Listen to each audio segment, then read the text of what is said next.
Assalamualaikum warahmatullahi wabarakatuh. Nama saya Dewi Safitri dari kelas 12 IPS 1 ingin menjelaskan tentang teks cerita sejarah.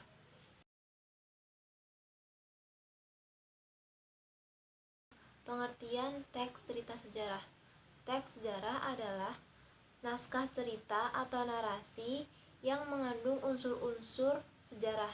Dalam teks sejarah terdapat unsur-unsur fakta seperti tokoh, nama tempat, dan peristiwa sejarah. Namun, dalam teks sejarah terdapat pula cerita yang mengandung unsur rekaan seperti mitos-mitos asal-usul negeri, mitos kedatangan agama, dan mitos alegori.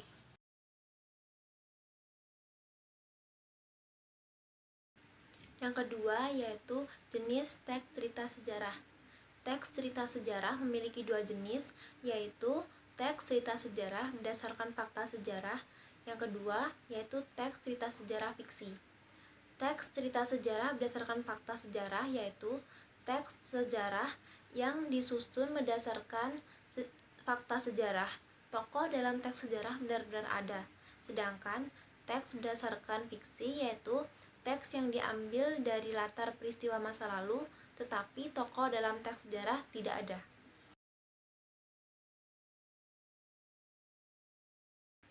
Yang ketiga yaitu struktur teks cerita sejarah.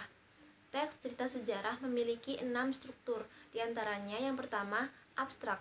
Abstrak merupakan ringkasan cerita yang berisi tentang pengenalan tokoh dan nama tempat. Yang kedua, yaitu orientasi. Orientasi adalah bagian pengenal atau pembuka dari teks cerita sejarah. 3. Komplikasi. Komplikasi yaitu bagian di mana sang tokoh mendapatkan masalah.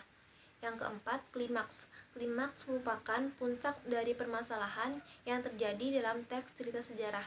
Yang kelima, yaitu resolusi. Resolusi adalah bagian di mana sang tokoh mendapatkan ide untuk memecahkan permasalahan. Yang keenam, koda. Koda adalah bagian akhir dari teks cerita sejarah.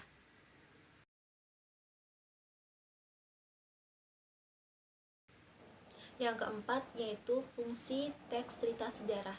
Teks cerita sejarah memiliki 4 fungsi, yaitu fungsi rekreatif, fungsi inspiratif, fungsi instruktif, dan fungsi edukatif. Yang pertama, fungsi rekreatif, yaitu bisa memberikan rasa gembira kepada si pembaca. Yang kedua, fungsi inspiratif, yaitu bisa memberikan inspirasi kepada manusia. Yang ketiga, yaitu fungsi instruktif, yaitu bisa memberi sebagai alat pembelajaran. Yang keempat yaitu fungsi edukatif, yaitu bisa menjadi petunjuk atau pembelajaran bagi kehidupan manusia.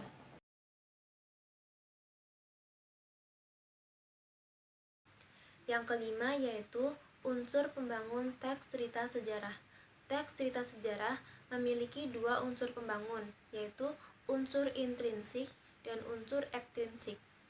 Unsur intrinsik terbagi menjadi 6 bagian, yaitu utama, amanat, tokoh atau penokohan, sudut pandang, latar, dan alur. Sedangkan unsur ekstrinsik juga terbagi menjadi 6 bagian, yaitu kebesaran pemerintahan, corak pencitraan, unsur keagamaan, unsur politik, unsur ekonomi, dan unsur sosial.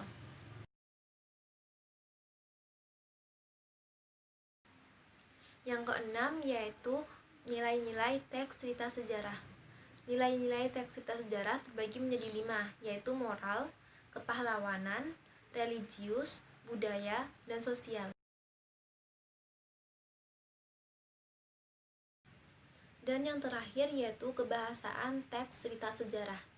Teks cerita sejarah memiliki 8 kebahasaan, yaitu yang pertama, keterangan, kata sifat, bahasa kias, pronomina, kalimat majemuk, frasaat verbal, verbal material, dan konjungsi temporal atau kata sambung waktu. Sekian penjelasan dari saya tentang teks cerita sejarah. Kurang lebihnya mohon maaf. Wassalamualaikum warahmatullahi wabarakatuh.